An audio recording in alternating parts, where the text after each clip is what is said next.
Peace, everyone. We're about to get into it very shortly.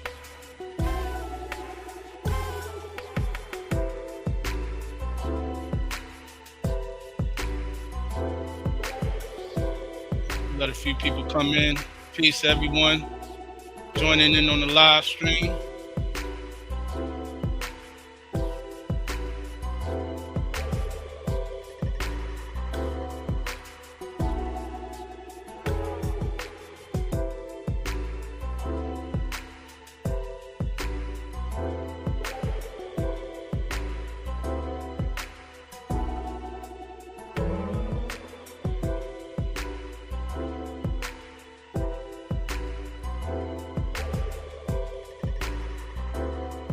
Yeah.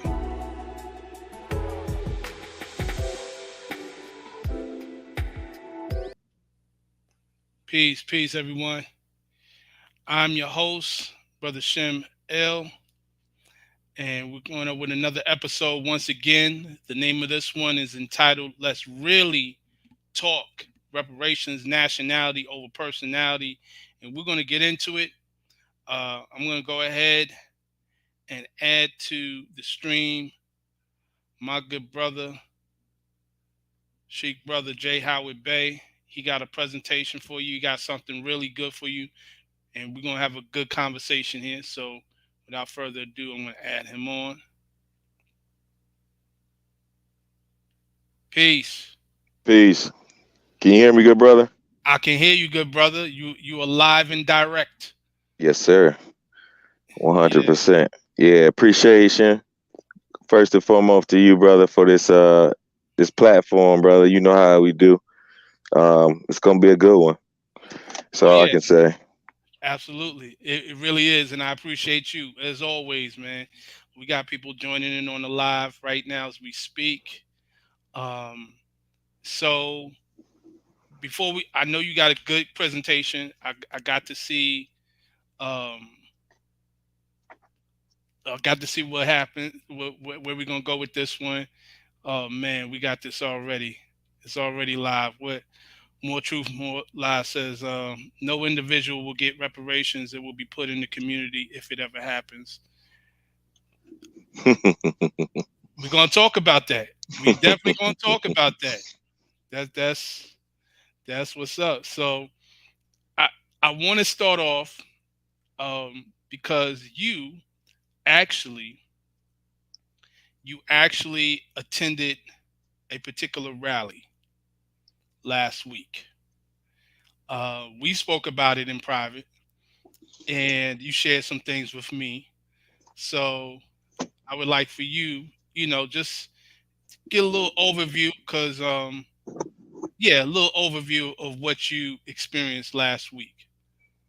Yeah. Not a problem. Well, um, nevertheless, I'm gonna begin, by giving praise to Allah, honors to the Prophet, Noble Ali, who is the master of our labor. This is everything that I do falls in line with the work that the Prophet Noble Ali has put upon me as a vestryman. And so, I know this ain't no temple meeting or nothing, but you know, how I move and how I interact with my brothers and sisters out here, it comes with that vice or that vehicle of the More Science Temple America. So that's just first and foremost. And so yeah, I did get an opportunity to go to the rally that was given by Tariq Nasheed, right? Many people know that brother from his works on Hidden Colors, uh, going on other platforms, arguing and debating with other headliners, and I enjoy myself. I will want to give some points to that later on in the presentation. But just very briefly, I did enjoy myself. I went with a purpose,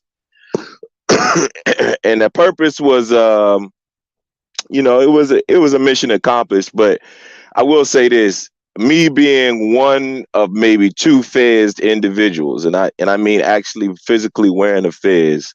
I wish that I would have seen a lot more other Moorish Americans, Moorish kindred out there in the crowd. Those who revealed themselves, honest to them, because it was a lot of Moors or those who had the concept and the thought pattern of more science that was scattered in the crowd. But I wish I would have seen a lot more Fezzes. Nonetheless, one premier Fez, I'll say, was out there by name of Taharka Bay. I want to give honors to that brother because right now, brother, we're giving a campaign to some of the work that we're doing here in Delaware and other states as far as the uplifting fallen humanity. Shameless plug.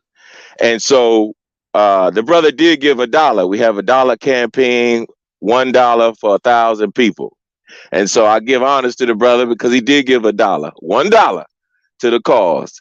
But due to the let's just say the rigmarole that was going on between him and Tariq Nasheed, it was a lot of different kind of energies out there. It was a position where a lot of people just didn't understand where we stand, and when I say where I'm speaking on a on a whole as Moorish diaspora. And so they didn't know where we stood when it comes to reparations.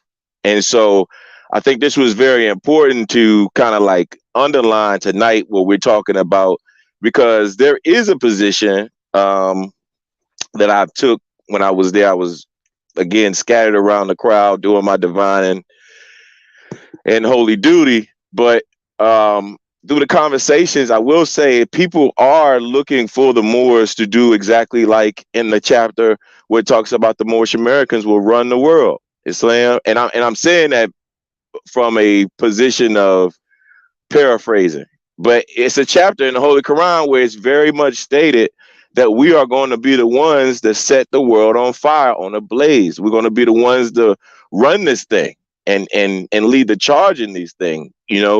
We as Moors, and again, I'm speaking as a whole for the diaspora, right? We as Moors, we talk about, the government has to get right until we come back, the custodians and all that. But the reality of it is that, we as Moors, we have a lot to do. And so, yeah, that conversation individually with people was a godsend. I got to at least give that position as one more American, just like this presentation tonight.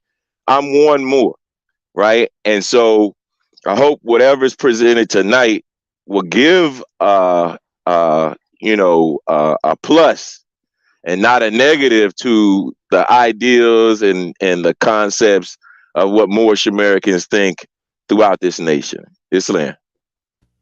Islam. I appreciate you mentioning that.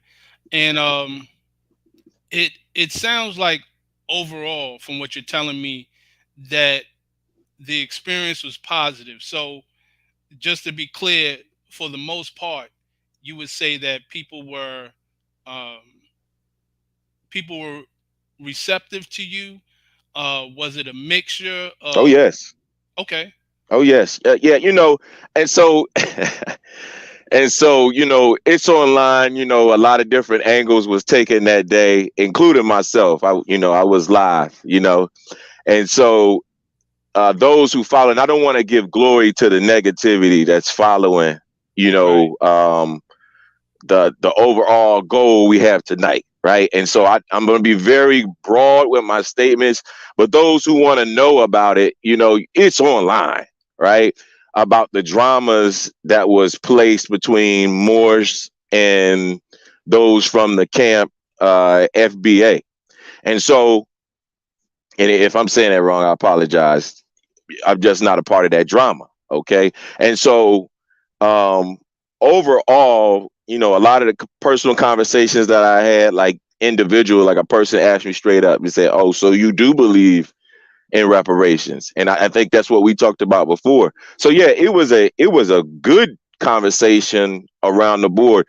I think the hardest conversation I had out there, and I'm not too sure what allegiances he has, but it was a brother that would say, "Yeah, I'm from the slave farms. I'm bred. I'm the product thereof the slave farms." And so they made me black. And it was some things that I was fine tuning on with this brother. And praise a lot for that brother's spirit and energy. He was very energetic, but I wasn't able to sway him that day. But even then, what was said between the parties, and respect to him and whatever he believed, right? But whatever was said, I hope was a position for him to go back and study and research, because he definitely said some things that made me go back and research. And so I think the conversation that I had individually with some people in the crowd, it was a humbling factor, but it was a one-on-one dialogue that needed to be happen despite the dramas. And we know that Moors love drama. Islam. Islam, Islam. Well, that's great. That allows us to segue into your presentation, and I definitely want you to be able to go into that. And so I have it queued up.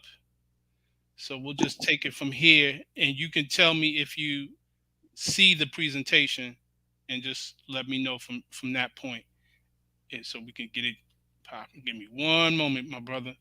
Okay. And let me go ahead and make sure, because I'm trying to remember last time we did this, was I on YouTube or whatnot?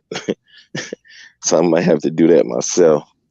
But I don't see the presentation as of right now. Okay, I'm about to share it right now. Here we go. So, Let's see. Can you see it? okay, it looked like it's loading up. Yeah, yeah, there we go. Okay, Yeah, perfect, yeah.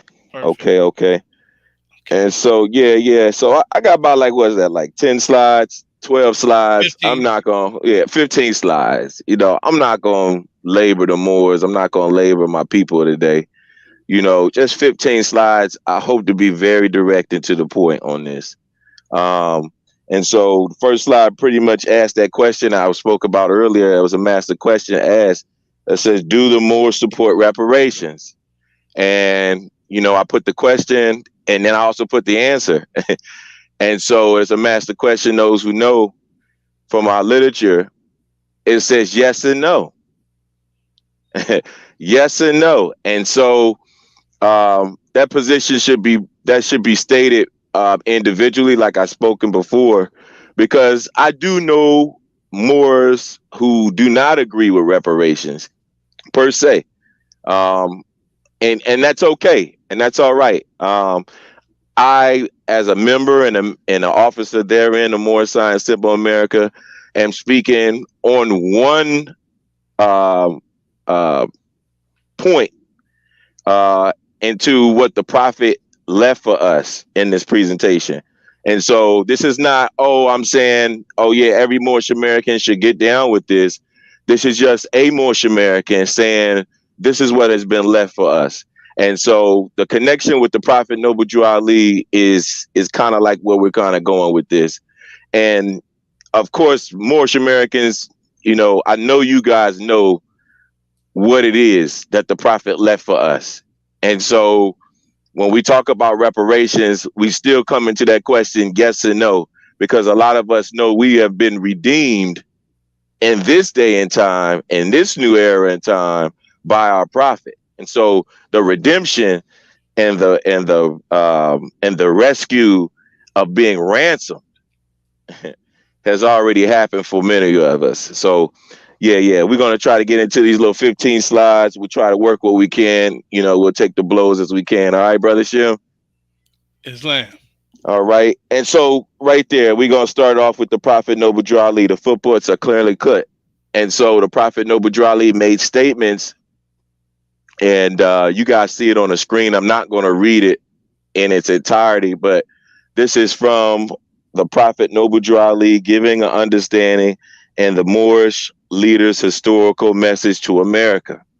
And so I'm not going to read it all the way, but it talks about where us being a beggar nation. And this is really what it's all about.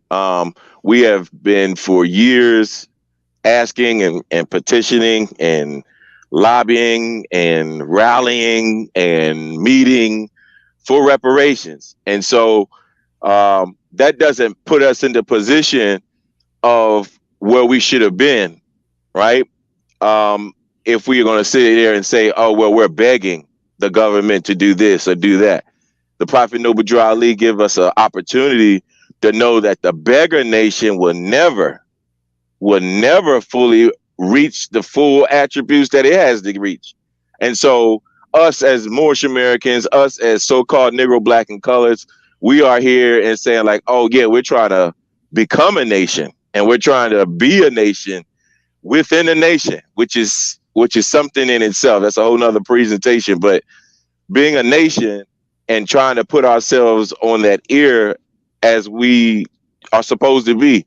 Like I said before, the ones who are supposed to be quote unquote ruling the world, the ones who are supposed to be setting the charge and leading this operation of love, truth, peace, freedom, and justice. And that's again spreading that throughout the four corners of the world.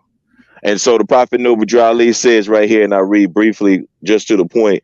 It says, in no means is a widespread, it says the preaching of economic security among us by no means as widespread and extensive as the circumstance demands. And so even Noble Drew Ali saying back in that time, us asking for the economic crutch or the economic handout is a situation where we don't even practice or preach amongst ourselves. And so that goes in line with having individuals who, let's just say it like it is, know what they talking about. Those who study the political science, Islam, somewhere I read the Prophet said, if you get a good European education, then I can use you.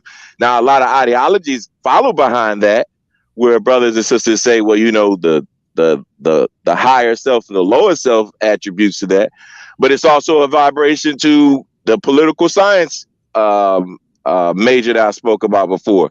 Those who are in fields of criminal justice, somewhat today looked at as a stigma amongst Moors. Islam, I'm gonna leave that alone. But in itself, it talks about how it's not even being supported and preached in a demand as it is. And we know that it's a demand of this economic freedom, this economic power. And so the Prophet Noble Drew Ali says, no other one thing is more needed among us at this time than a greater economic power.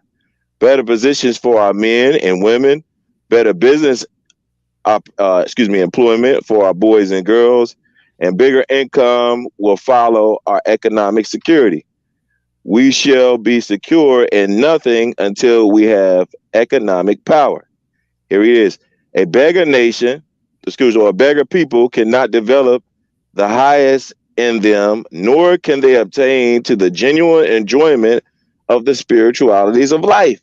And so, reality, we're looking at ourselves to be one step behind because the thought pattern more popular, and I'm sure we're gonna get into them celebrityisms, but the more popular thought pattern is that we're coming out of slavery and thus we begin our history.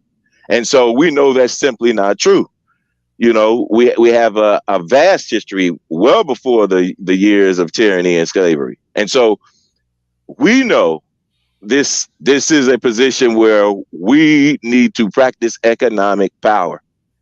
And in economic power, we will be able to uplift ourselves and what? Fallen humanity.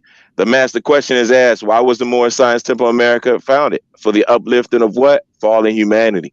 And so the Prophet Noble Drew Ali already had an economic plan to uplift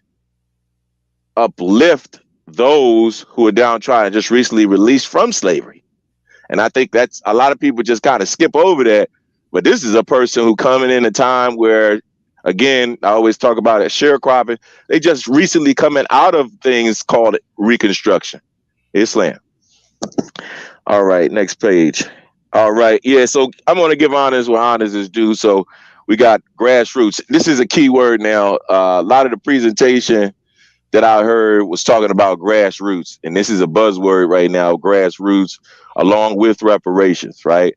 And so naturally, I'm gonna give honors to uh, a few individuals and groups who are responsible for what we have today. And I don't want to put a lot out there right now because it's all going to make sense. But what we have today is a product of what you see today on your screen. So though these are some groups dedicated to the charge early with Clinton administration. This right here was taken in a demonstration. We know about um, the fight with the brother. Excuse me, what's the brother's name? Help me if you can, brother.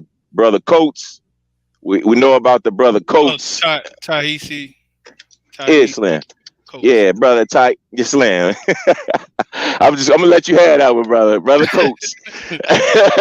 Yeah, we know about brother Coates and his charge, and even then the brother even gave some honors to some of the people on this page. But we know about that recent charge. But I'm gonna be honest with you. If you look at the hearing that was recently for the HR 40, uh, he was asked a question. He said, "Where do we go from here?" And he said, "I really don't know where we go from here." But again, giving honors to the grassroots, Dr. Brock, um, very influential in 1960s to 1990. Definitely. This is one of the brothers who put a number out for us to even consider. Um, his figure, and I'm gonna do it like a master I know, 500 comma 000. And so this was something that he positioned from the federal government um, to start in the budget collecting for reparations. And so we give honors to that brother Brock, Dr. Brock, and his efforts and what he's done. He's very known amongst the Nation of Islam and Moorish Science Temple America. Half of the videos, lectures that you see on YouTube, he's in one of the mosques or temples. And so we definitely want to give honors to him and everything he done. Like I said, this was in 2000 where this rally was taking place. Me and you, brother Shamil, those affectionately within the Federation, we know another master that was present there. But as well, this is some of the grassroots, and when we say grassroots, we talking about grass. We talking about where it was nothing, we really roots and weeds, right? Because a lot of groundwork had to be done in what we have today. Also giving honors to Dr. Ronald Myers. A lot of people know this brother from his works with the Juneteenth effort, being successful, um, giving rallies as well for the ongoing charge to make Juneteenth a federal holiday, which has recently been done. And so we're looking at a harvest here from a lot of these brothers and sisters. Uh, that's a group down there in Cobra. Um, Recently learning about in Cobra, but I'm gonna say this: in Cobra wasn't out there, and in Cobra is a DC organization. In Cobra wasn't out there. I looked for in Cobra, didn't find an in Cobra representative, and if I didn't touch the in Cobra representative, just please put it in the comments. Say I was out there because I want to link up with you. I was on the drive. Part of my drive was to link up with in Cobra, and so I couldn't find in Cobra. But I found a lot of other people, nonetheless, that were dedicated and interested in what we're doing. As far as those who are trying to do something collective and effective. All right. And so giving honors to the Cobra movement, early 1980s, 86, 87, doing some heavy work.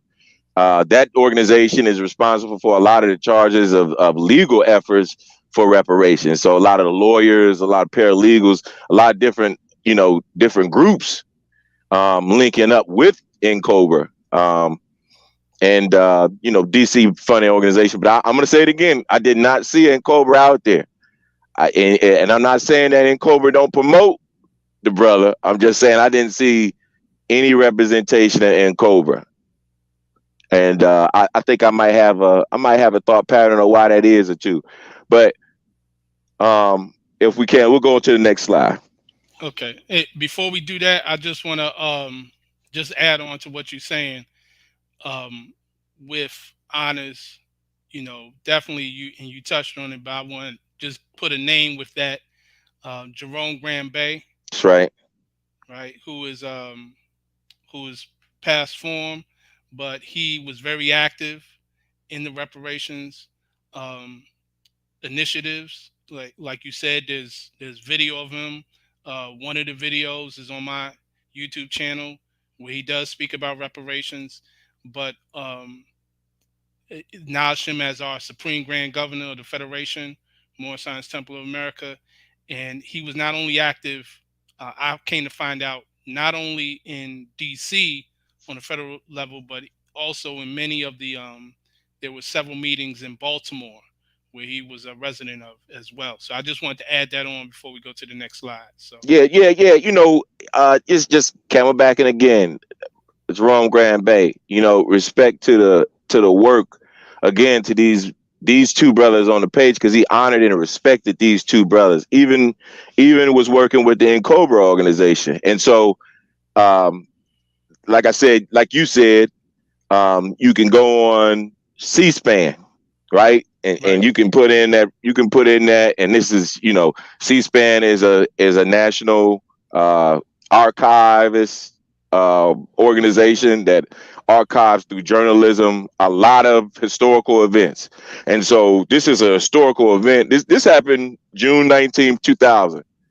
My birthday is on the 20th, when you know it, but this was a day before my birthday, and so I tell you one thing. I wasn't even in the thought pattern in 2000, but you know, working on all that was laid as a foundation. These are the brothers, brother Jerome Graham Bay, Ron Myers. Ron Myers says in the video that's his best friend. That was his friend. Like you said, bringing on some of those meetings that was tirelessly put for them in those initiatives. Yeah, thank you, brother. yes, sir. Yes, ma'am. All right, and so um, yeah, we get to this next slide, the Abrahamic promise, right? And so it's a lot of points on here, and I think this is the slide that's going to take a most of the time to kind of cover these points. But let's just say this: um, when we talk about history, a lot of us wasn't interested in class, and so a lot of things that we had over here, they call it social studies, and so the work of being um, informed was something that was by choice. A lot of us not in their interest, but we grow up and we find out that this information and history and psychology and everything like that, it applies to us every day, and from us having a void of applying that history to help us in our future, I think a lot of mistakes that we see today. And so I just want to say that. Now, the first thing on here is the oath of amnesty. A lot of people are rising up, getting a lot of consciousness to what the oath of amnesty is. It kind of falls in line as well with April 16th, the Compensation Emancipation Act. And so this right here, I'm just going to cut it. You see on the picture, you see a brother from the Union, and you see a brother, Aaron Payne. This is a gravestone from the Confederacy. And so, what am I showing you? I'm showing that we fought on both sides. And so, back to the question, yes and no. We fought on both sides. A lot of the debates um, in that yes or no argument, even through what we see coming down the line, um, and us trying to be solidified on if we're going to take reparations or not, or if we're going to repatriate, which is another master word, um, was predicated to a lot of people who and said, "Hey, listen, I'm from America and I'm going to work for what I have." Something similar to what we saw, like I said, with the brother Coates. He had a strong case in those hearings, and then someone came right behind him and said, "Well, I'm not going through any issues. I have no problems in life. I'm thinking I'm well, adjusted in life because of what was already done, and that has no more existence because slavery is over." And so the reality, slavery is not over. The reality is that the South got a plea, and that plea is what is known as the oath of amnesty. The Southerner coming back into the Union because at that time when they separated and formed themselves different, they had to come back into the Union because they needed the Union. And so this particular uh, move was put in place to secure the Southerner from his losses. And like, again, that goes in what will be his losses: the loss of his slave through the Emancipation Proclamation. And so his losses, and that kind of goes into the next point there on the Emancipation Act. Slave owners were compensated, and that's a master word. Compensation, some more is agreed to than reparations. All right, and so they like that word. They favor that word over reparations. Let's just say. And so the reality of it is that slave owners in Washington D.C., Delaware, Maryland were compensating sated for releasing their slaves. And so this is the grassroots of reparation. The refund of a slave to slave owners. And so we we got on record. It says that it's about $300 per slave. Now you check that out. You be out there in the field picking cotton, and slave master already beating it over the system, right? Because he's getting $300 per slave. And this is a position where he's already forced to let go of the slave, but in his own stronghold, saying that this got to be part of the deal, that I be compensated for my slave. And so your price was already marketed, and a lot of brothers and sisters, we play along with that knowledge, that some people have heard about the stock number, right? And how when we was in slavery, we used to be marched down Wall Street in attendance of what is coming up the next holiday, Black Friday. And so we know about that position, and we know about the number that was placed on our people through stock, not as persons, but as stock. And so the European receiving compensation on this. And so a lot of us have heard about rumors about the Rocky Mountain deal and the Allegheny deal. And so and these are kind of pairing into each other, with the Sherman's committees and his orders. That is where we start to see the 40 acres and the mule demonstration. Sherman had orders to work with, when committees, and set forth committees to actually develop how they can recompensate the slave, and how they can make way for the slave to be set in life for whatever at that time it was 40 acres. And I'm gonna be honest with you, they never promised a mule. If you really read it, they never promised a mule. So the 40 acres and the tractor demonstration is something that we're looking at today. And just to segue in, and I know I'm kind of skipping around, I'm skipping in time, but that 40 acres and the tractor, that's really heavy now, because a lot of our brothers and sisters who are in the farming, the so-called black farmers, are catching hell due to the fact that the lands that they are receiving, and honors again to Brother Jerome Grant Bay giving this revelation to us, the farmers, black farmers unions, are catching hell because the lands that they're receiving are toxic lands. And so, what does that leave for them? Not to be able to build and grow crops on their lands, and so that stops them from growing crops in their lands. It stops them from having a good turnover for their harvest. It stops them, and then they go back into that system of being dependent. Slam, going back to being a situation where he's not selling now, he got to overcompensate for his harvest and buy food where he's already given an opportunity to produce food. All right.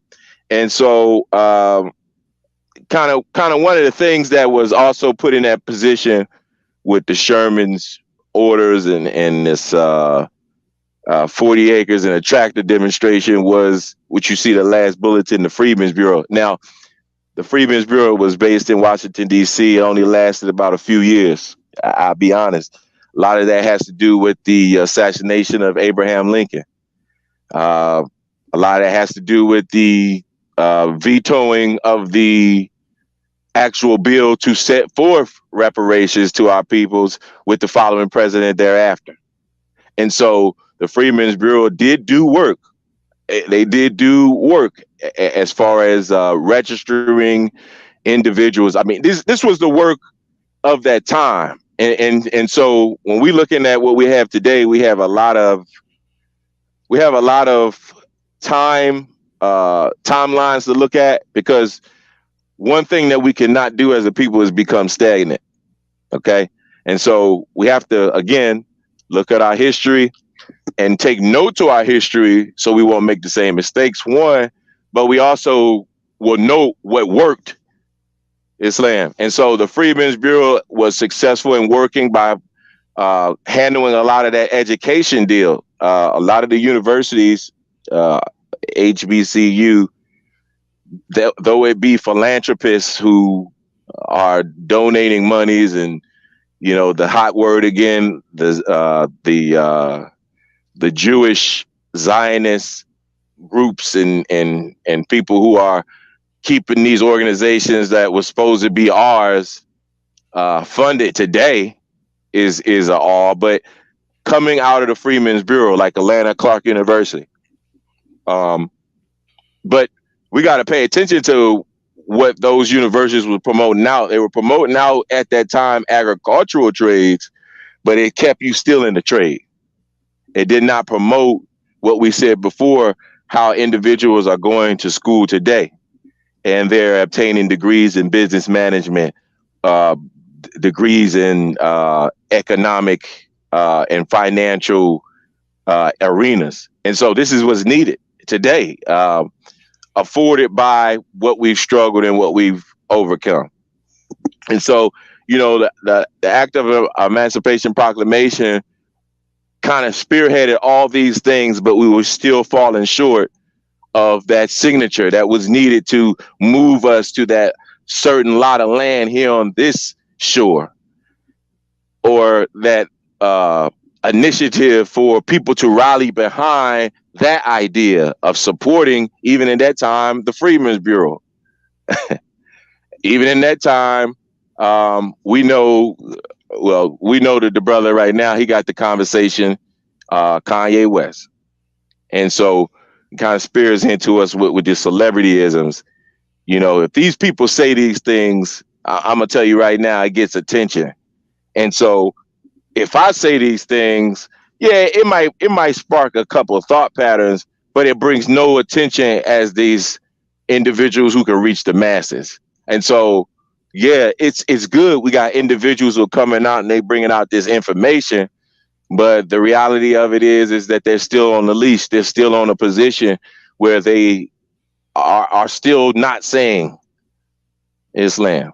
And so, let's just keep in mind we fought on both sides. And so it's that yes and no demonstration where our brothers and sisters supported some of the things on this list and some were completely opposed. A lot of people know about those arguments between W.E.B. Du Bois and Booker T. Washington.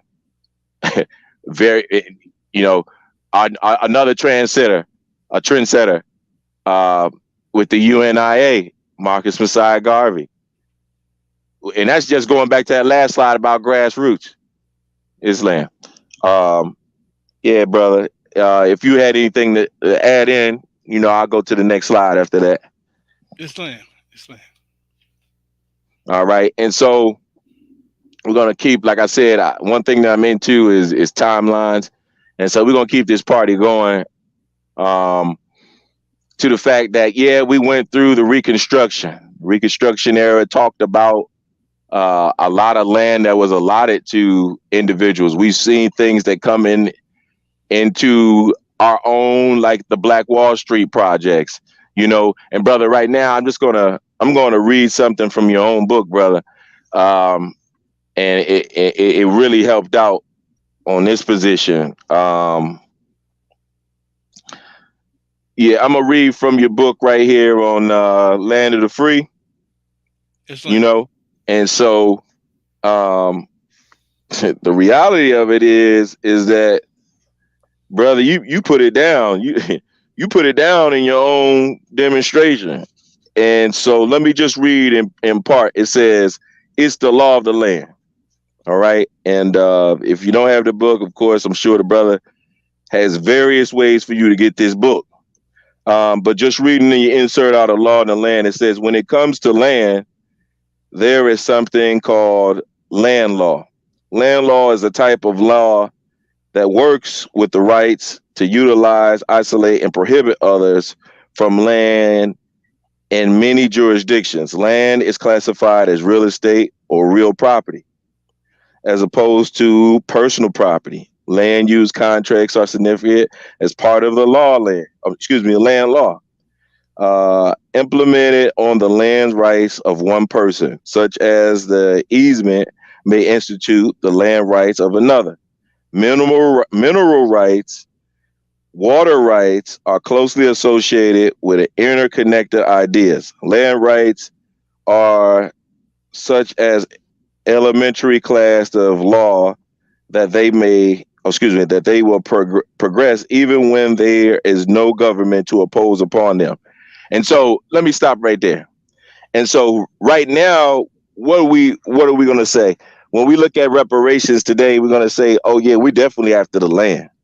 And so one of the freedom fighters that we have that was very aggressive on land, and even with my research today, learning about brother Malcolm X, affectionately known as brother Malik El Haj Shabazz, learning about what that brother and what he was gearing us to. Again, somebody had to pick up where these giants left off at, and so we see in this position that Malcolm X was going after the land, he was going after the resources, and so a lot of times you'll catch me outside the meeting and I'll say, yeah, Malcolm X and Martin King, they didn't die for the civil rights thing. They died for the human rights thing and the international exposure. And so that exposure of what was going on back then, the Housing Act. And so just like I just read in your book, it was a concentrated effort. It was a law already put in position to be dehumanizing to so-called Negro, blacks, and coloreds. And that was one of the biggest issues that were being rallied and fought back in that time of Malcolm X, Martin Luther King. A lot of times you look at the videos where he said he's going to go get the check. He said he want fair housing. They want the land back. Affectionate video by Martin Luther King. He said, we want the land back. And so this is the effort of our brothers and sisters every day and past. And so right here, what you see, one of the biggest efforts that I applaud our brother on before he was assassinated. And we're starting to see a pattern of incompletion through the sacrifice of giving their life. And so one of the things this brother was trying to do was to bring up charges to the UN. And a lot of people may know this. A lot of people may not know this. But I agree with what brother Malcolm X was leading us to, and this is where it's going to kind of fall in also, where it talked about how nationality, it further reads on how nationality is attached to that land. And so the brother trying to make that avenue, um, his way of going at it was very strategic and very new age at that time, Islam. And so I'm going to give honors to Malcolm X, but I got to do it. The next slide right here, I got to be honest. I don't think it would have went in his favor, and because um, right here, what you have is the three secretary generals, and the first one right there is you thought, and this was the one who was around the time of Malcolm X, and so Malcolm. Let me fun fact about you thought he was the third in the first Asiatic Secretary General. All right. And so that's something special because a lot of us know the history between the Nation of Islam and our literature and uh, Asia. And so how we attach on to Asia, Islam. And so these all three of these Moors in general in power at the highest seat right now. And so you thought was one of the ones that had to hear this argument. And so this is what I feel. I feel that there was a lot of sympathizers when Malcolm X went over and took his Hajj and everything, and that was good because he was rallying what they call within the and the Security Council, which is the other members outside of these Secretary Generals, like other states, like United States and Egypt and other states like that. He was rallying with those states. And so I feel that he would have had a good rally. And this is what's important. This is the rally. I think the rally was definitely received. I think his passion was definitely received. But I think the question was posed to him of what nation do you represent? And so we fall into that problem that we even see today where a lot of us want to be anti-American, want to be anti-citizen. And I'm not speaking against my elder. I'm just saying this is a thought pattern that is predicated after the transition of our master here. And so the brother was saying that, hey, I don't agree with America's politics. I don't agree with being someone who is classed as an undesirable Islam. And so this brother had to come to one of the highest factions in that time to be heard, because obviously the municipal courts wasn't hearing Malcolm out due to the injustices of so-called Negroes, blacks, and coloreds. The Supreme Court didn't even want to touch it, still not touching it. And we'll get to that a little later on. And so he felt that his way was the United Nations. So you thought, I'm sure, asked him that intelligent tone of what nation you represent.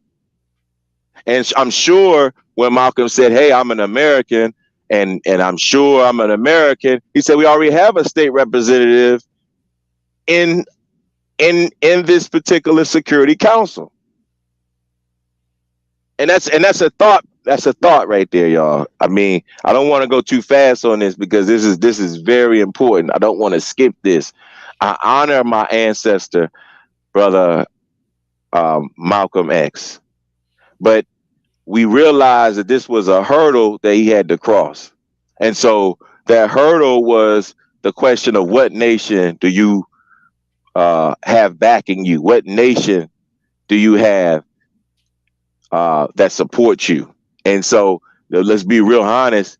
Even in the times of what we see, the next brother Kofi Annan, right? We didn't see a lot of things happening on the world stage with America anyway. We've seen a lot of, and we give honors to Kofi Annan because he did a lot of reform, but it doesn't go all the way until we have now the present day Attorney General, Um, oh man, his name is slipping me right now. Antonio. Oh man, excuse me. I got to go to my notes here. His name is slipping me. Hold on, give me a second.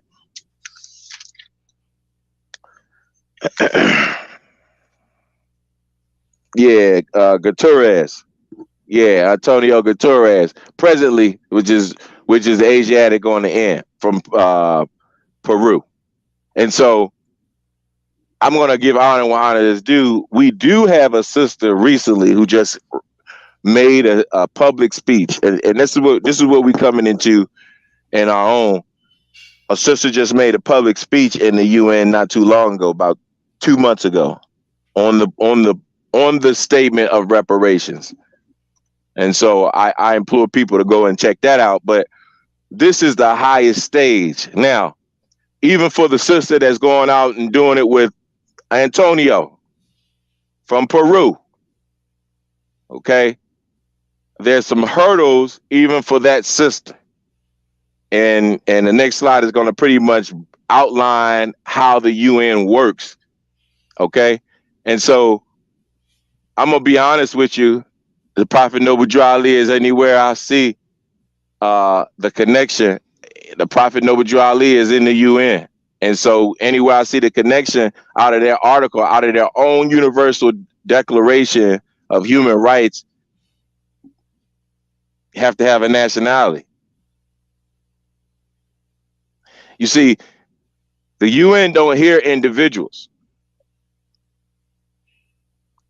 It's called the United Nations for a reason. It's not called the United Individuals. So the United Nations um, basically work in conjunction with each other on establishing and protecting human rights. And so when the brother Malcolm X wanted to go to, he said in many of his interviews, you see how the brother he said, we got to get out of civil, we got to go to human rights. I applaud that. I agree with that. But the reality of it, to be considered human in this law, according to Acts 6 and 7, our divine law, you have to be a part of a nation, and it's the only way you could be recognized. And so when we look at those in the UN, even the United States, yes, the United States can bring up before the world court, or, and we'll get to that in a few minutes, or to the UN and that Security Council, hey, I need help. And so we look at the United States not doing that, not stepping up in a position where this is the arena to step up. Hey, we need monies from these lobbying or rallying African countries who share in the plight of so-called African American Negroes.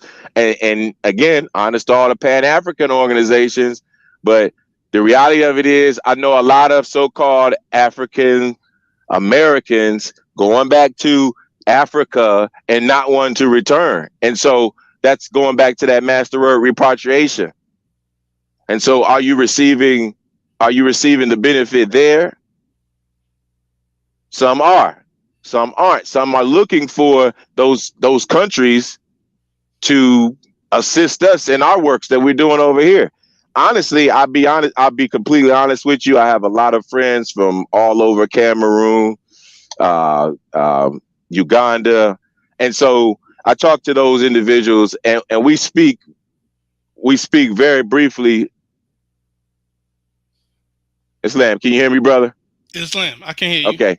Yeah, yeah. We speak. I have a lot of friends from different parts of the country: Uganda, Cameroon, Somalia, Nigeria, right? And so we speak on a lot of different things. But the one thing they say, well, we're looking for y'all to do something. And so that kind of puts the charge back on us here in America, right? We say we look to the east, but they're looking to the west. And so we see the Prophet Noble Drew Ali's works, and what he given us when he talks about you need a nationality. Everyone has the right to the nationality. That's human rights, 1 on 1. No one should be deprived or deprived, obligatory. Excuse me. No one should be obligatory deprived of his nationality or denied the right to change his nationality. So again, we just spoke on that. People going, maybe that might be what you need to do. But the reality of it is that this is the nations are recognizing the nations, not individuals. Slam, go to the next slide for me. And so again, this is more part of that declaration. 29 says everyone has to do. Now this is that position where we already blessed because the prophet Noble Drew Ali has given this to us long ago in the past.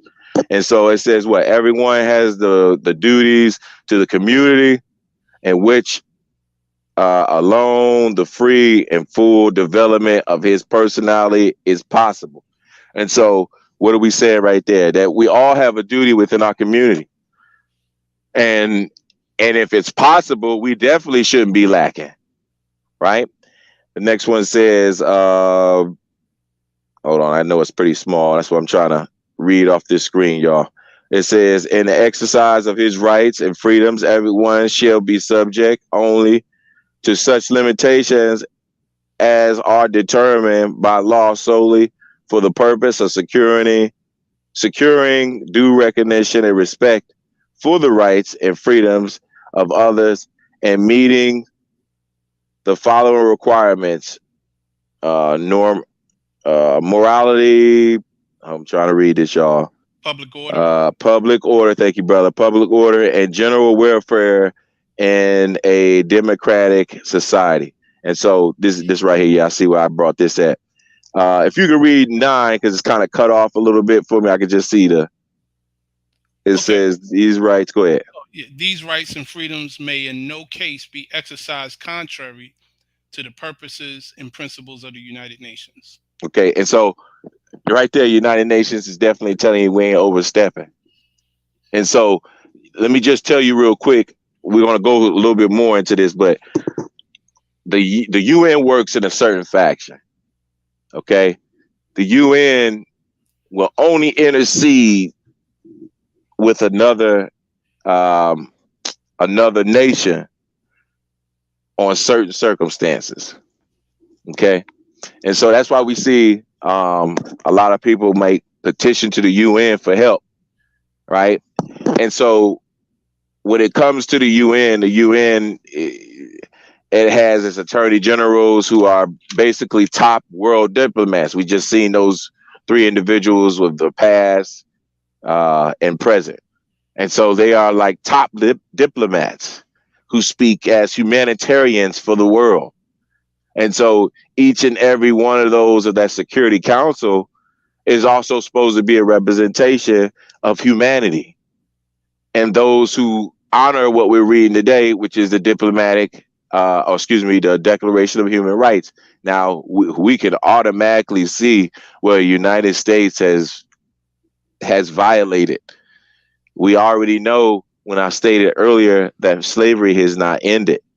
And so it's a lot that's going on that we should see that the United States should be tried on in that arena. All right. The next one says everyone has the right to a standard of living adequate for the health of him being it or of himself and his family. That's proper health care. Another hurdle. And this is where we said again, where we talked about the land, food, clothing, housing, and medical care and necessary social services, and the right to security in the event of unemployment, sickness, disability, widowhood, old age, or other lack of livelihood in circumstances beyond his control. Motherhood and childhood are entitled to special care and assistance.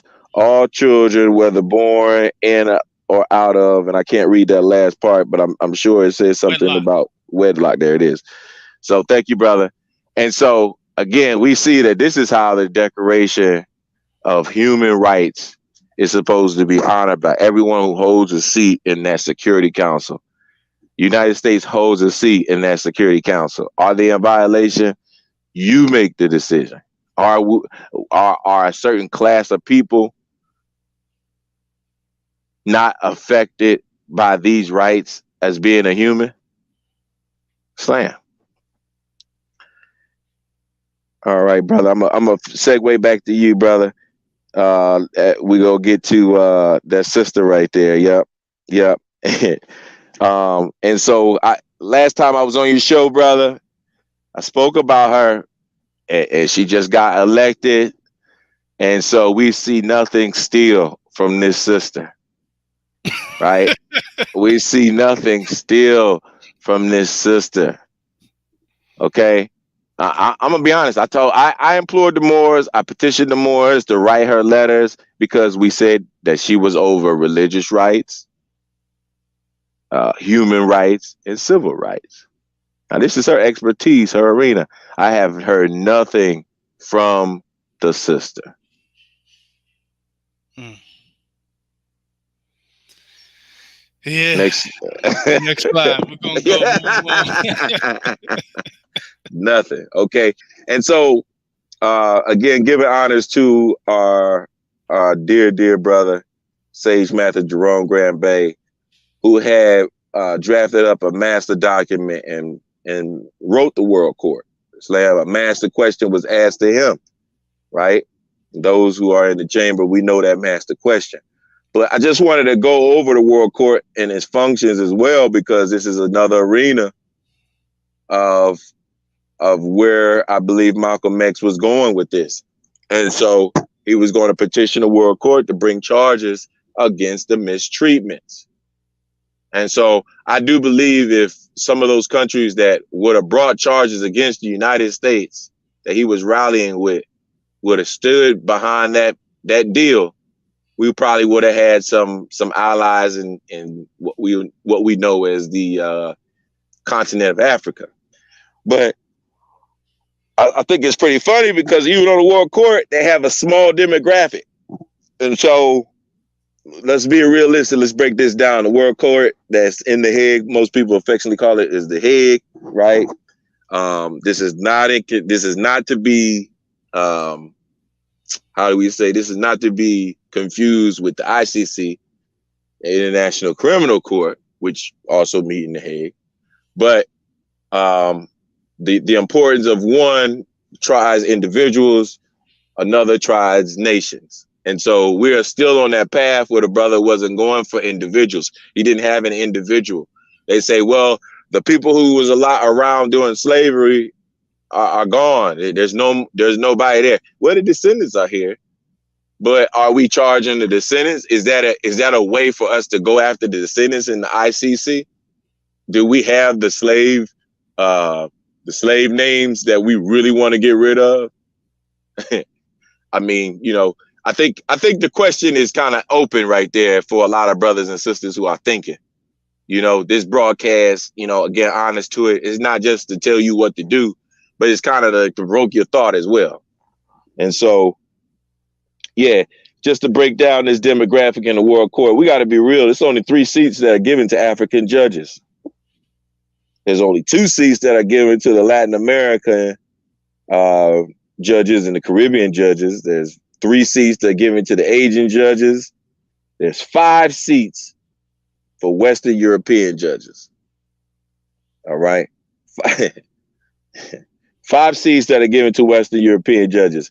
2 seats to Eastern European judges. Now, I'm gonna laugh there because it's only funny to me because when we talk about, honest to one brother that I spoke on, I kind of was mad at the brother because he made a statement and said, oh, well, we're going to put the cart before the horse.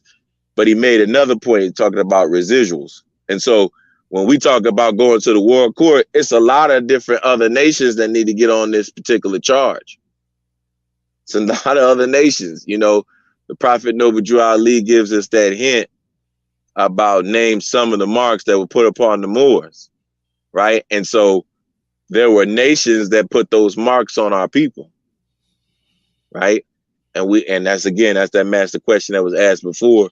What nations really benefited from the slave trade? Slam.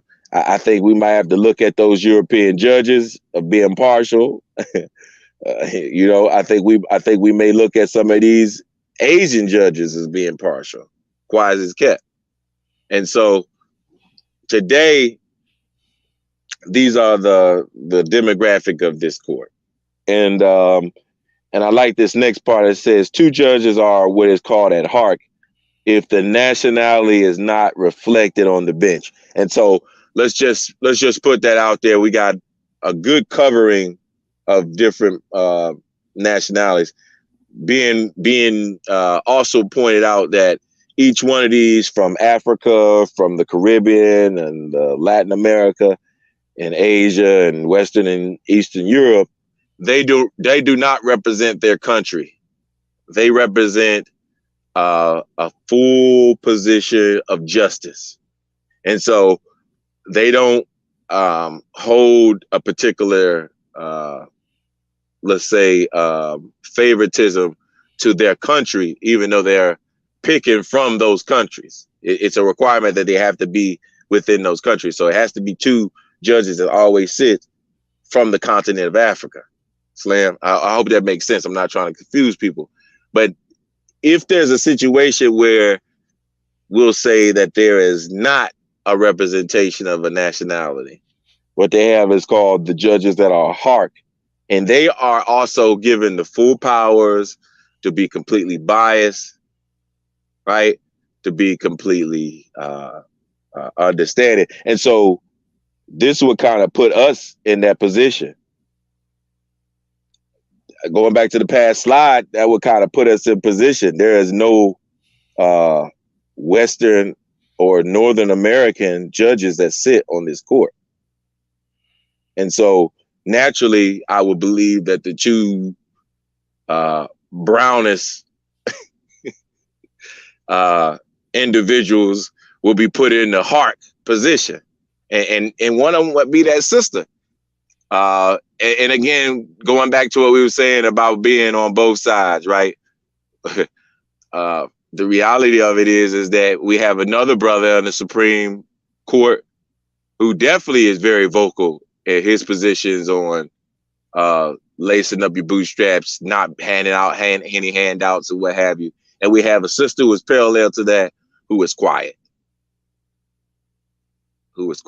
And so, you know, we will want Americans to judge if we will have our day in court, in the world court. Islam, I hope that makes sense.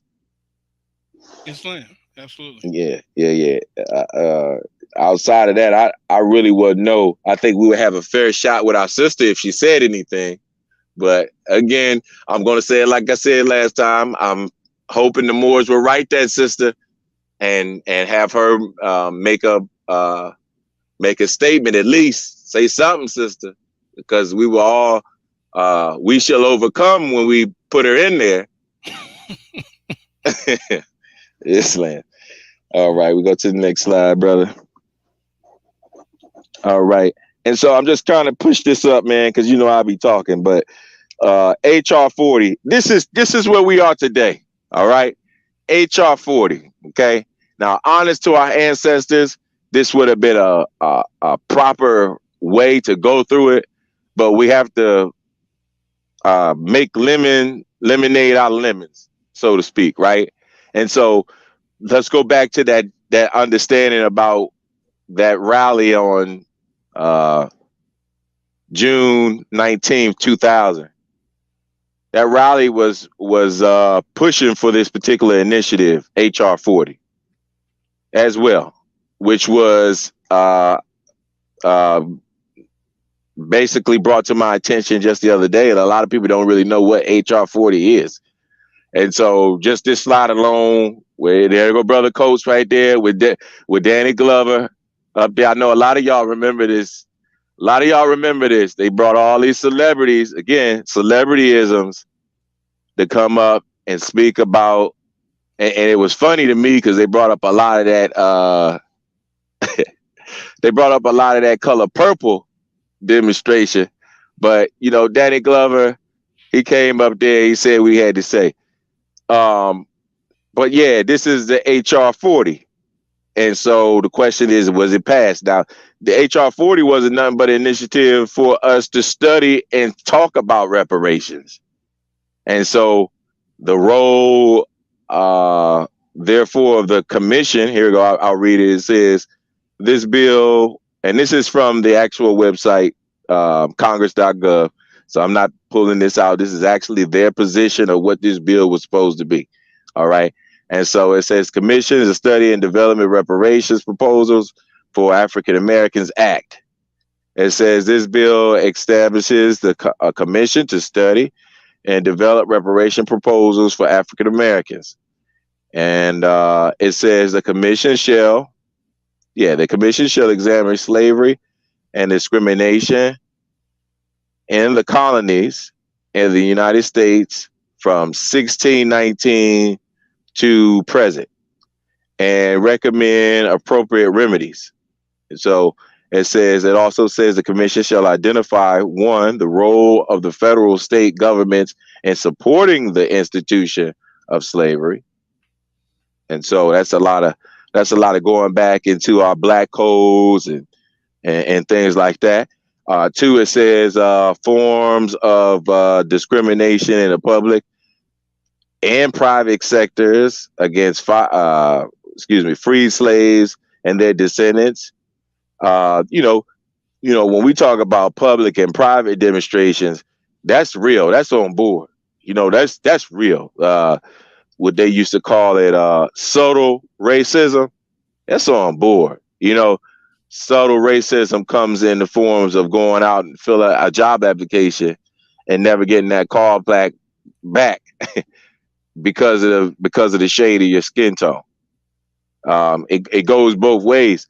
Comes to a position where there's been points where I've been asked race on different jobs that I wanted to involve myself with endeavors.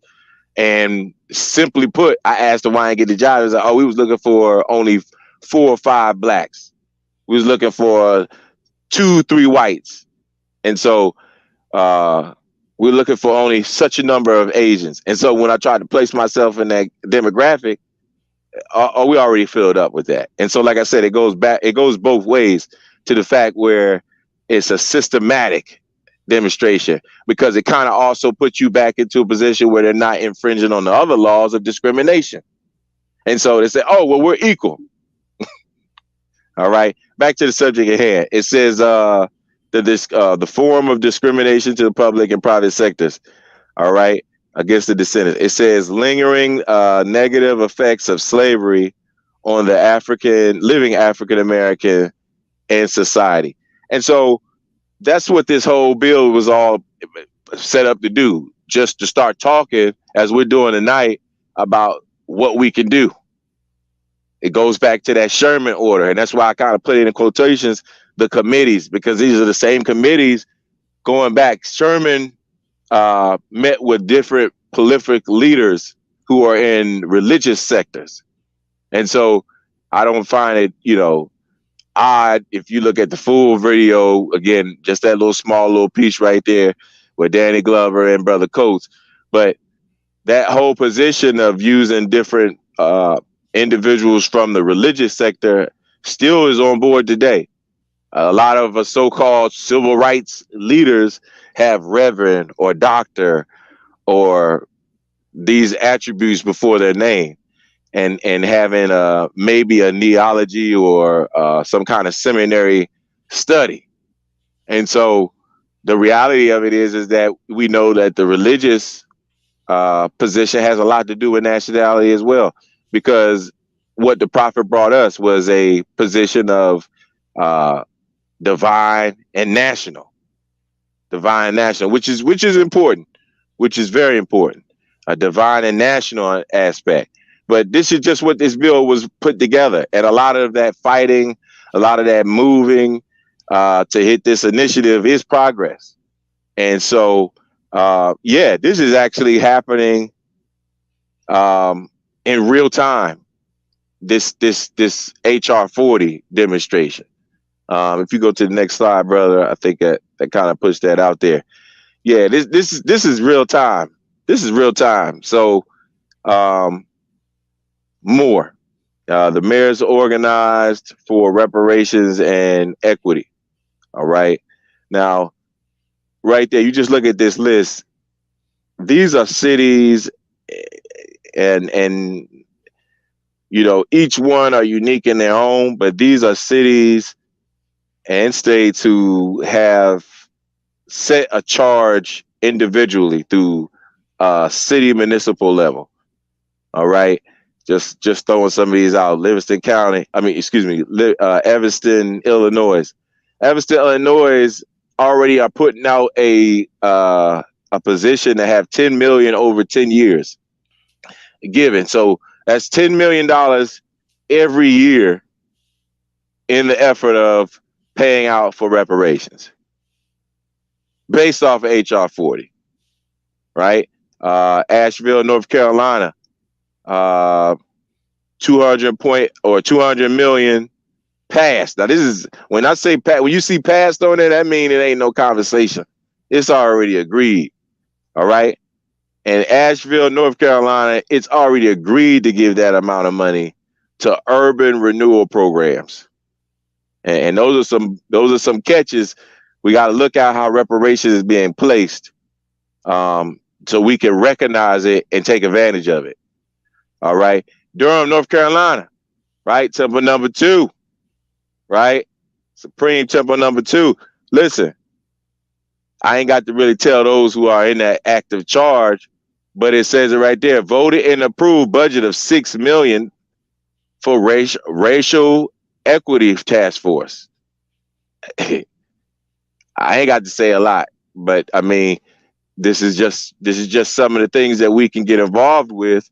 Like I said before, if I was Tariq Nasheed and I would put this information out, I think we'll have a lot more cities that will come on aboard with this, because the charge of the people.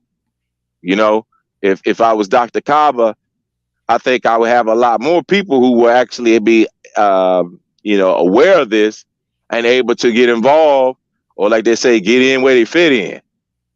All right.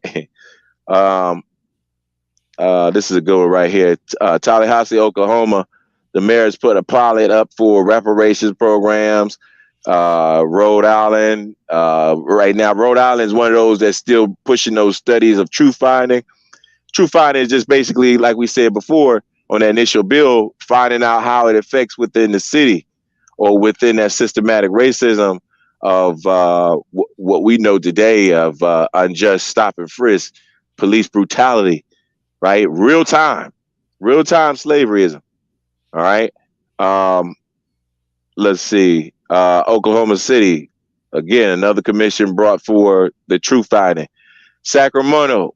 All right. Listen, Sacramento, I'm going to give honest to the whole state, because the state is the first state that actually pushed and voted and approved to a statewide bill for reparations. And these are some of the things that I don't have to sit here and play around with you all on. You can go on YouTube. You can go on their web pages, uh, uh, California.gov. You can see the committee meetings as what they held as of to date. All right. Austin, Texas, working with the University of Texas, right, on that study. And we talked about just trying to do some truth finding. St. Paul, Minnesota, another city, right? Recovery Act and community reparations passed. One of the good things about it, and I say right there, it's not a slave state. St. Paul, Minnesota is one of those states that didn't have slavery. And they're even having a active plan for reparations.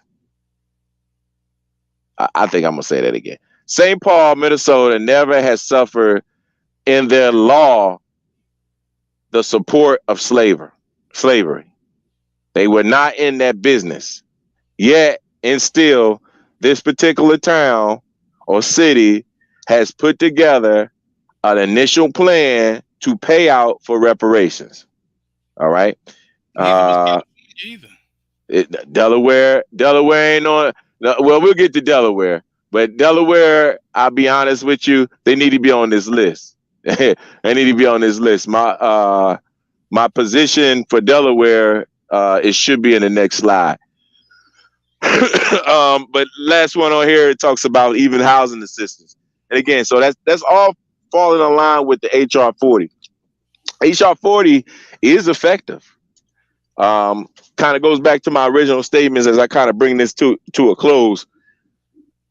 If I was these individuals that were on that stage that had that platform to reach that, what they said, 3,000, 3,000, 2,000, 1,999, whatever you want to put that number out there. If I just had a voice like they had a voice to support and promote and to let the people know about this, right? And I know we're gonna hit the metaverse and all that and everything like that. But in reality, the voice that day did not echo the programs that are already in existence like we're doing today. And so that's why I feel that a lot of things that were not said. All right. And so yeah, like we was talking about, like you just said, Delaware. Delaware is in the position of trying to put together also a task force. But this is not secluded to Delaware. This Detroit, my home state, right? Detroit, Michigan, hometown. They just recently put together this initiative. And so Booker T, I'm sorry, Booker Coleman, right?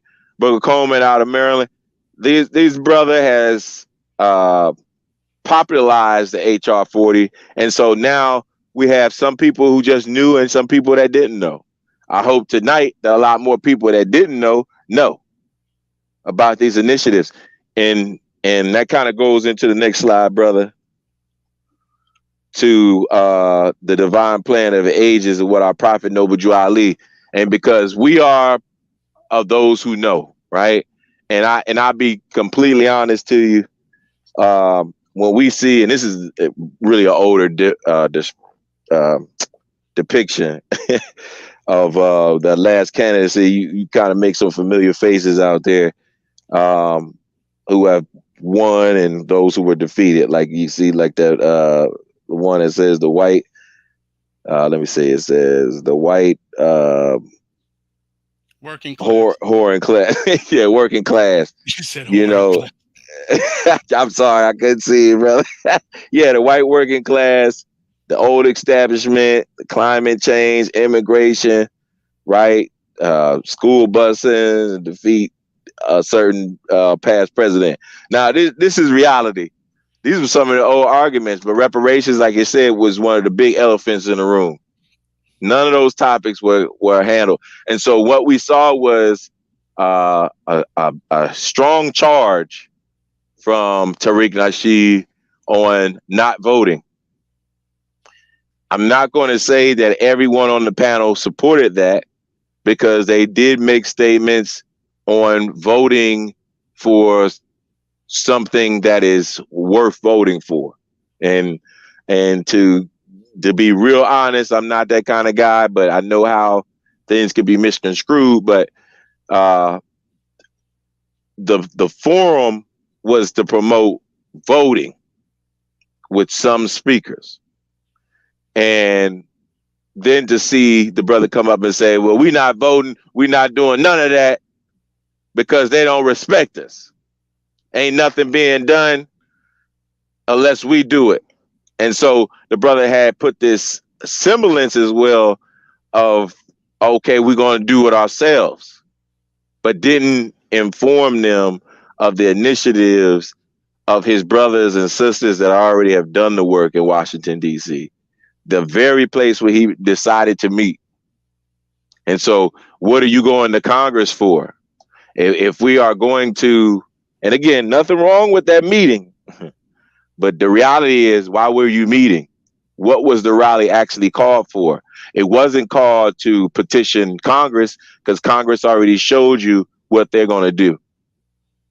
And so, those who are seriously about reparations and establishing at least something for the upcoming generations, if we want to say that, they should be actually doing what they need to be doing in their respective states and territories.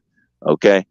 And so the last thing I'm going to go ahead and try to get to is the prophet's understanding when he gave us the divine plan of the ages. All right. And I'm going to go very briefly over the points, right? It's 5 points, very brief, right? And so this will be our position of reparations. Um, it says, according to the necessary. All right, let me read something right here. This is the subject. It's called subject, divine plan of the ages. All right. Thank you, brother. And it says, yeah, let me hold on. Here we go. Let's get it. Let's get it. Let's get it. Let's get it. It says, accordingly, he saw the necessity to give us a plan. And we talk about Noble Drew Ali, the founder of our Moorish address, right? That would assure that Moorish Americans could assume immediately and forever their rightful place among the family of nations, which, again, we talked about, which was kind of missing from Malcolm X's and Martin Luther King's argument, nationhood. It says, by effectively governing themselves, the name he gave his plan was the divine plan of the ages. And just like our divine constitution and bylaws, it only requires basic rules, regulations, and divine principles. We talked about that earlier. This is where it's coming into play to be followed, because he knew that once he got us thinking, we can save ourselves. And so, honest to the people who are thinking, because we should be able to save ourselves, especially with all the progress. All right. It says, consequently, the plan our prophet gave us was just a plan as simple as plain and simple as the footprints he left for us to follow. It consisted of the following: adherence to divine creed. Now, this is the first demonstration: adherence to divine creed, national principles, and religion, Islamism, and to our forefathers. Now, this is says our plan is just like everything else in our lives. It is based off the five fundamental control, conducting divine principles or laws, and they are love, truth, peace, freedom, and justice. It is extremely important for all members of the Moorish Science Temple of America to know that before we can be successful in our endeavor, we must first treat ourselves and others right. And so that kind of go back to what we read before about being, and preaching that economic freedom and preaching that economic support to our brothers. And like the prophet said, somewhere I read, some of these businesses that were from our brothers and sisters that fell in another turn, you know, partly is our fault. It says once we make a firm commitment, the step, the first step of our plan is not only to begin to trust one another, but also to begin in a work and uniting in unity. It says to effectively solve the problems and chart out futures and course of actions. So yes, brother, we're looking at it realistically. This is a realistically just on the slide right here. We the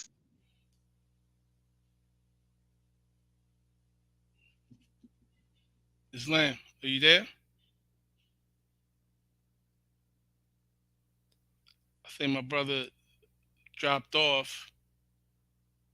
I'm gonna stop sharing right now because I cannot hear him. Be one moment. Okay. Oh man. All right. Cool. Hopefully he'll be able to jump back on. I appreciate everybody for staying on um, throughout up until this time. My brother tackled a lot of information, um, and I think we was pretty much towards the end of the actual presentation. But in the bottom, as you notice, I put up this particular uh, website, and that was pertaining to what he mentioned earlier about what the work he's doing in Delaware. So, you know, if you feel it in your heart to support, Definitely check out this website here, upliftinghumanity.networkforgood.com, /projects /1741119. And then you have help us rebuild our communities in Delaware. So, also, um, what I'm going to do is show another particular link that y'all can check on real quick. Where was that at? Right here. So this is a link to a YouTube video. I wanted to just let everybody know. This particular link is to a brother by the name of Saladin Allah. Um, he's actually a member of the 5% Nation, Nation of Gods and Earths. And this brother went to the UN. My brother J. Howard Bate talked about it, and I think this is one of the most eloquent dialogues in reference to reparations. He gave a recap about his experience at the UN. So definitely check that out as well. I think my brother is back. I'm gonna add him on. Peace. Yeah, my apologies, Morris. Yeah. Yeah, just again, because I don't know where I left off at, but again, uniting. That's some of the things I'm trying to do here in my territory, and I'm urging that other people do the same thing in their territory. Dealing with unity off those principles: love, truth, peace, freedom, and justice. Don't matter what you call yourself. These are buzzwords. I know I'm gonna throw them out there. It don't matter if you call yourself a Hebrew Israelite. Uh, you know, these are buzzwords, so I'm just how we do. I gotta build the rating, but at the reality, because of what's going on, we don't want to be stagnated in that alone. I know myself, even for like I said, those other cities are well above what we're trying to establish because they already have budgets. But the same thing that we're trying to establish in my city should be the same thing that those who hear this broadcast should try to want to go to their city hall and ask them, hey, how come you're not setting that initiative? Where's our committee? Because being part of that table is important. Like on that last slide, it had the number given to us by Supreme Grand uh, Let me show that. Governor. Yeah, by Supreme Grand Governor Sage Master. Now, um, while you showing that, it just shows again that that's a number to be discussed in that committees. And so let's be honest. I know we all heard this phrase before. You can't change the menu if you ain't got the job, right? You can't change the menu at McDonald's if you're working in Wendy's. Well, that's just the reality. You got to be a part of that. You know what I mean? You got to be a part of that initiative to make some change. All right. Yeah. There it is, right there. Yeah, I want to give honors to my brother Quinn. The brother actually wrote down this number in the spirit of our sage master, like you said, 10, comma 970, comma 954, comma 837, comma 912, comma 198, comma 247, comma 671, comma 912, comma 176, comma 544, comma 101, comma 000, comma 000, comma 000, comma 000, comma 000, comma 000, comma 000, comma 000, comma 000, comma. Now I might have put in an extra 000, comma, but like the brother said, there is no way that they can pay us in any amount for what they done to us. But like I said before, just to even present this number is an opportunity. All right, it's an opportunity, and so I know that when we go to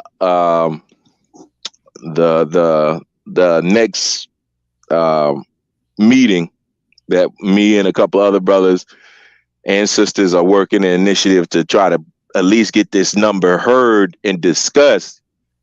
That's where it needs to be. We need to be involved and not sitting on the sideline with like, well, I don't really like that person, or I like that person. Even in this dialogue right here, I don't really like what he said about Malcolm X, or I don't really like what he said about, you know, Drew Ali. I don't know if Drew Ali believed that, and so this is just reality. You know what I'm saying? We got to be at these tables. So we showing you right in this slide, right, what it looked like.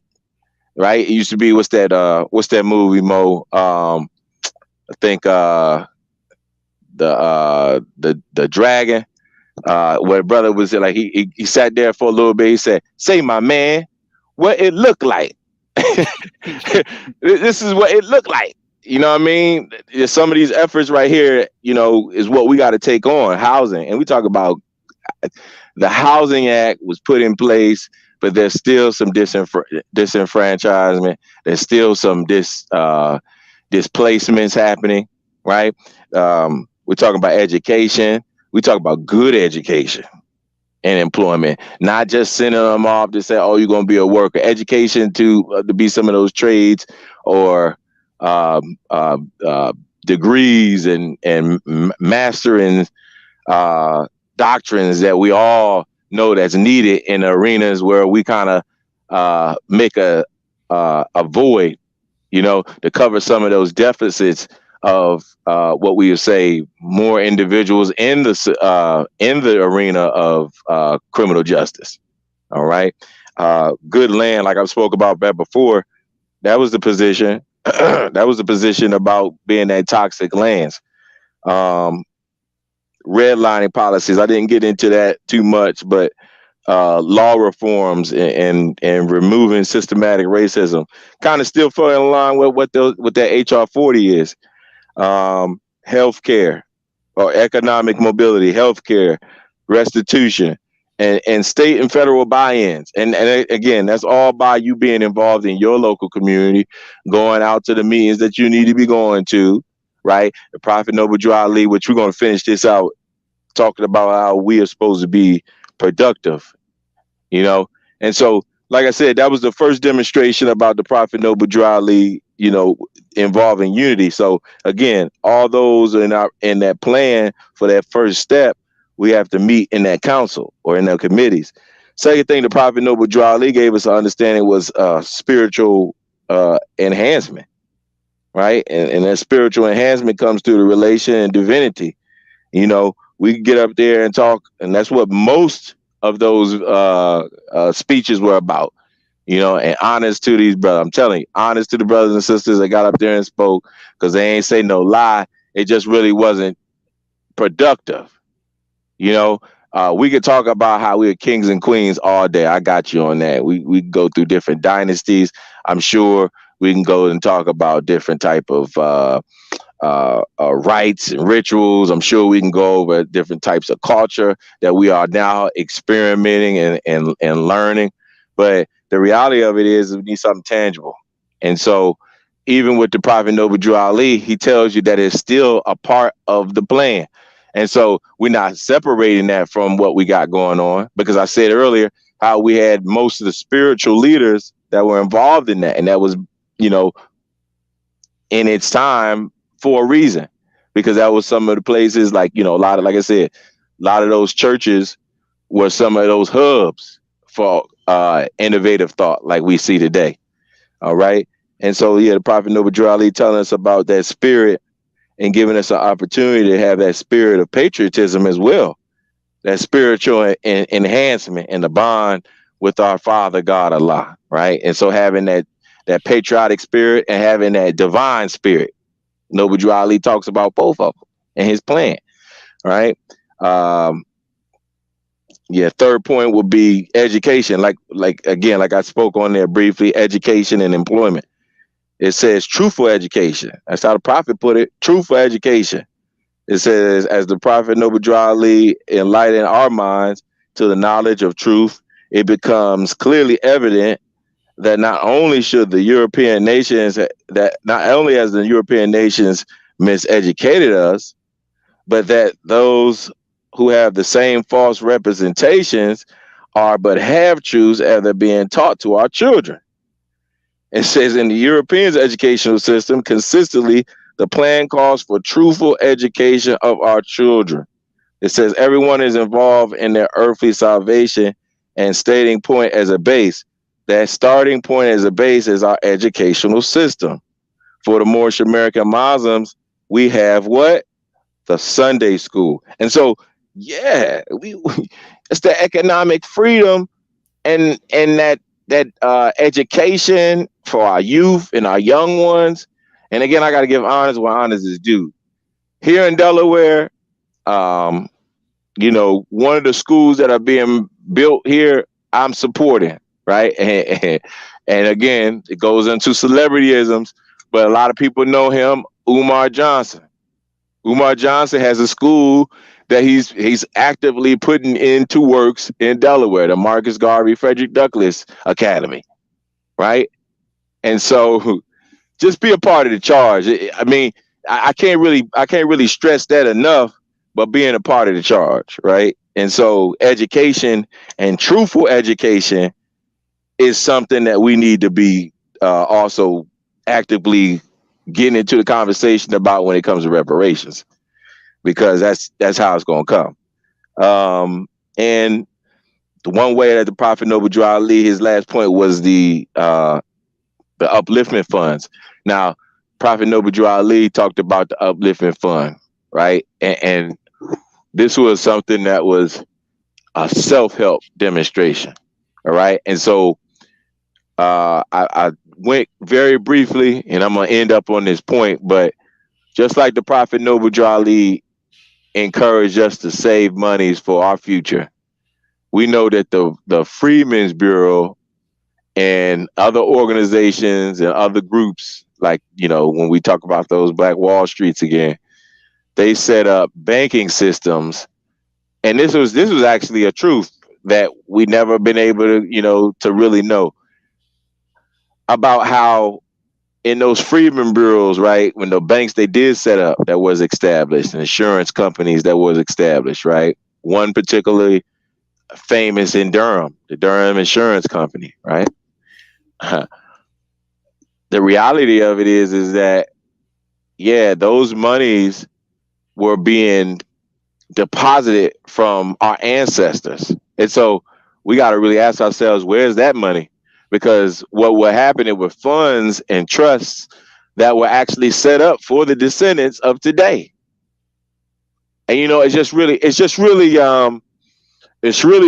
really good to be at these tables, because I was just talking to a brother the other day, and we talked about how this money's, even if we was to agree on this commas, 10 commas in this particular figure, right? Or well, a little bit more than 10, and it's about like 20 something commas, I think. Yeah, about 20 something commas. Let me see.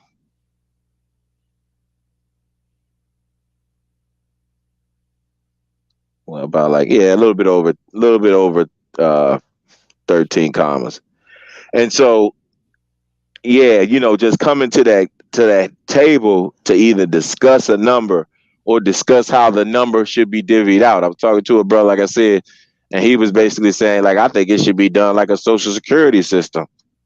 I think so. That's what we need. So just look into your city and see if these initiatives are being placed in your city, because really, I know I'm doing what I can, and I want people in their respective areas to do the same thing. Just to no longer just be caught up and waiting for celebrities to do this initiative. Honest to Ti going ahead and setting up Bankhead and all that. Honest to the brothers in Philadelphia who bought the whole block up. Honest to the brother who's a basketball player speaking up and giving truth and whatever. That's cool, but that's celebrityism. And so we're not into celebrityism. We're into economic and mental emancipation. We're into a reparation of our minds, our land, and our spirits in a way, because we need to have a understanding that it was way more than just just a point of, oh yeah, a couple lashes on the back. It's a mental demonstration that we need to actually work with the government, having to work on our minds, right, over years. And that's some of the things that when you have those committees, you start talking about those things, about the years of mental anguish that we have suffered, generational curses that we have today of not having men or fathers in the home. And so I got to try to find a way to just cut this off. But the reality of it is that we need to just do better. We need to come together, and based off of what we know to be right and exact, and honest to all those who have done the work previously before my existence.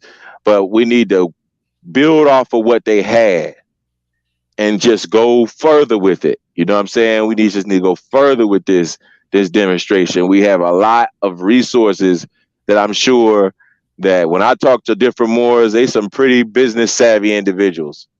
Now, I'm liking this new spawn of Moors, because most of the Moors, they already talking about, oh man, I got a business I'm trying to put together, or I'm trying to be self sufficient. They'll be quick to echo that Moors are upright, independent, and fearless. And so the independency is not only to yourself. You are supposed to rise yourself to be independent so you can help your nation.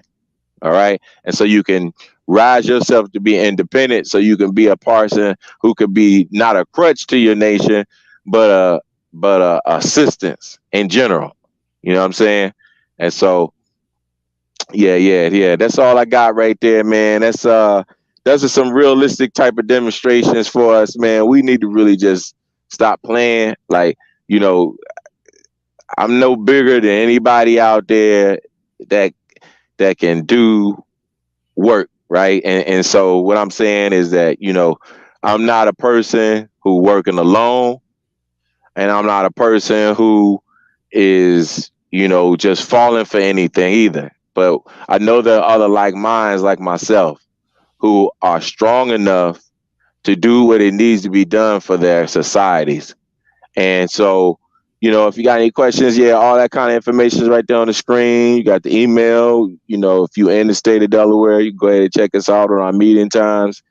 And our public meetings are uh, very influential on what's going on in our state, local, as well as national, and given that doctrine of more science.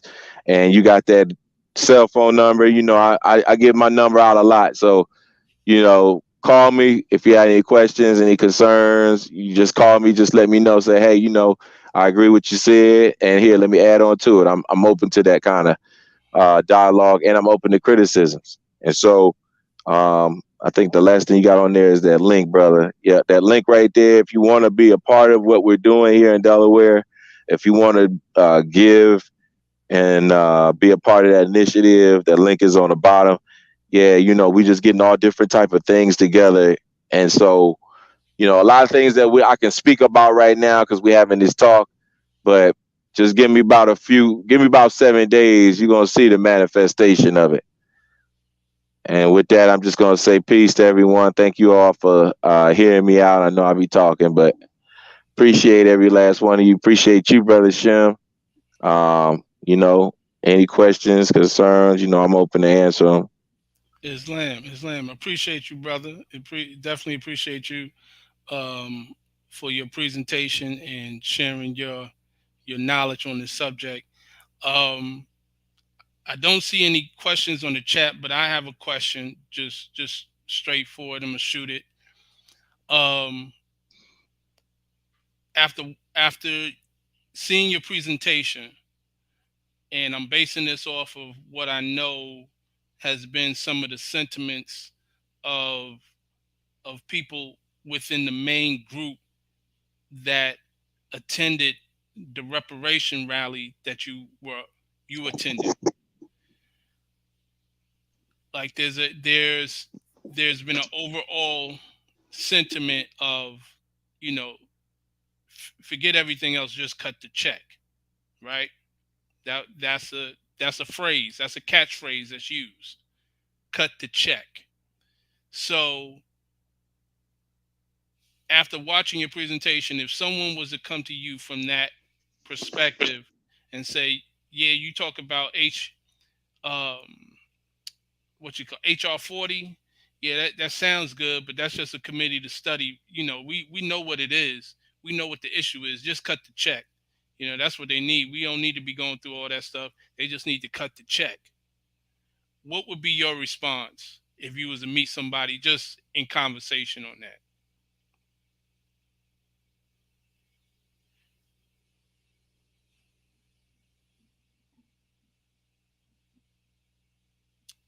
It's fine, brother. I can't hear you. Oh, Mo done went quiet on me again.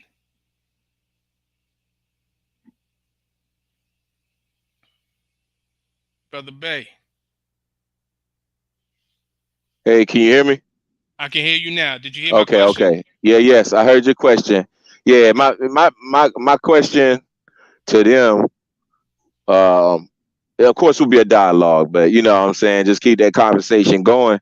I would ask them what they want to do with the money, and so, it's one thing to say cut the check, and I think that's where everybody's mind is about getting the money. It's like, oh yeah, just give me the money. I'm due. I'm talking about me and mine, my family or whatnot, and that's selfish. That's a that's kind of like automatically like a red flag for me when I see people talking that conversation because um, in reality, the check situation is not going to benefit just that person receiving their check today would not necessarily help all mankind.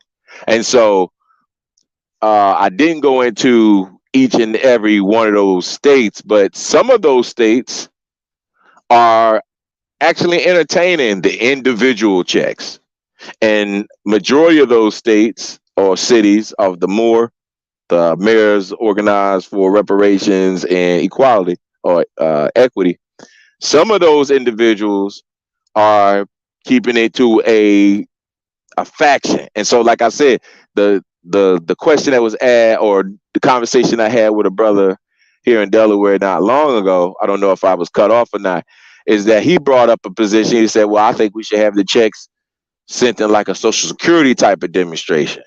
Because people like to eat up their checks. So if it was like stifled out, like the Social Security checks once a month, you know what I'm saying? And those are all great ideas. But the demonstration, if you ain't coming to me and saying what you want to do with the check immediately after that statement, like if you have a necessity to get the check so fast, you have to have a necessity to do something with it. And so I don't want to be like I don't want to get you in trouble with the infringement or the copyright rights, right? But again, I wanted to play that skit with Dave Chappelle. Those who are interested, go online, check out Dave Chappelle's skit when they gave up the reparations. A lot of things was in that skit, which was powerful. Like one, he was talking about how the basketball players didn't want to come to work because they receive reparations. And so we already looking at a parallel to that with the basketball situation. And the second thing he showed was like how everyone was selfish.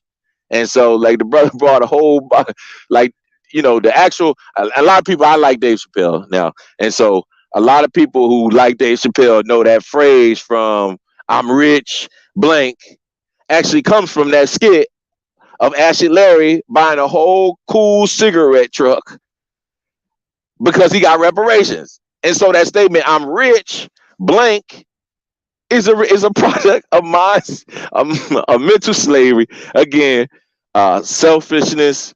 Um, I think needs to be battled first because when you talking to people that say, "Oh yeah, well I want to cut the check because hey, I think the money's I got a school, I got a project that I'm doing," that's something I can get along with. But along those lines, though, that's only going to cover your household, and so that's not going to how can I say this? That's not going to be sufficient to cover a nation. Islam, it's just like with some of these numbers that were some of them laughable according to what the Jerome Grand Bay Sage Master gave us. But when you talk about, uh, what was that one had 10 million $10 million can be in a state could be exhausted in a week off of budgeting alone. And so, what are we really going to run into? Some of those, again, I didn't get into each and every one of those financial hurdles, but some of those states don't even have it. You know, and some of these, and again, I told you offline, some of the avenues that they're working to try to obtain these monies, which some people might agree and some people might not. Like one being medical marijuana usage, and the we'll say the awardings or the income or budgeting given for those people like in California, Iowa, and things like that. Those places where it is legal at, they're actually looking into those funds statewide or citywide off of the sales. And so this just again, each city has its own hurdle, and again, you won't know the hurdle unless you are involved. But yeah, you can say, "Oh, I know about it," but the certain person to say just cut the check. I guarantee you, the next question I ask them, "Well, are you a part of these committees?" And they're gonna say no, because if they were a part of those committees, then they wouldn't have to say cut the check. They'll be a part of actually processing the check. If that makes sense. Islam, Islam. Yeah, you said it right there, and you brought something to mind, and I got to give honors to Sheikah Lakima, uh, Atabey Road Bay. Says divine peace and love. She put up a post talking about reparations. The root of reparations means to repair. So when you speak about just getting the check, does that repair you? You know what I'm saying? That's something to think about. Does is the check going to repair you? You know, and that's why we got to look at things like land and things of that nature. You know what I'm saying? Because we already, we already seen what we did with the PPP loans. You know what I mean? We already seen what happened with that. I don't know too many people still living off of that. So, you know, it just goes to speak. Man, we seeing what they did with the stimulus checks. Oh I yeah, mean, stimulus is a whole nother beast, but we seeing how that exhausting fun. Yeah, man. Best thing I could do is just implore people to be active, man. That's all I got for folks coming to me talking about cut the check. Well, do you got a bank account? Because I mean, let's be real. right. The stigmas between our people and banking systems are real, and so I just leave that alone right there. But don't come to me with no jazz talking about, oh yeah, well let's just cut the check because you already spent your money. You already spent your money on some grills or on a car, something frivolous. And you might want to say, "Oh yeah, I bought some land and I bought a house." Yeah, yeah, yeah. It's a lot to deal with when you talk about reparations. Reparations, and I didn't. If you notice, I didn't get up there and talk a lot about other nations that have received reparations, right? Right. Because that's a whole nother show, right? That But the is a whole nother. reality, yeah, that's a whole nother show.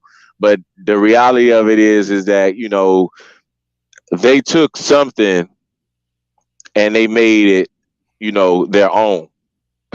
Like, and so that's why some of those things that we still screaming, if it be good for bad, about the horrors done to a certain people, is respected. Nonetheless, it's still respected. You know what I'm saying? It has a hold on people to let you say, "Oh, check, history check, reminder. This people is respected. This people has been honored in the world, Slam." And so we should want that for ourselves. We should want that for our brothers and our sisters, our children to come next, right? Not just that cool cigarette truck like Ashley Larry got. Islam. Islam. Yeah, brother. Yeah, like you said, that whole situation about other groups getting reparations. Matter of fact, that was what I was really going to get into, but I know we don't have that time. But I want to just say, if you're interested in the near future to do kind of a part two where we can really dig in, just let me know. You already know you're always welcome on the platform. So I appreciate you as always. And I appreciate everybody who took some time out to check out this episode, this presentation, this build on reparations, and we're gonna keep the conversation going. So we're about to sign out, but at this time, let everybody know, to all, peace and love. Yes, we will do a part two. Sefu, let's see, Islam. Sister Sefu said part two. We will make it happen. All right. Original Titan, peace. Peace, family. All right. Peace and love.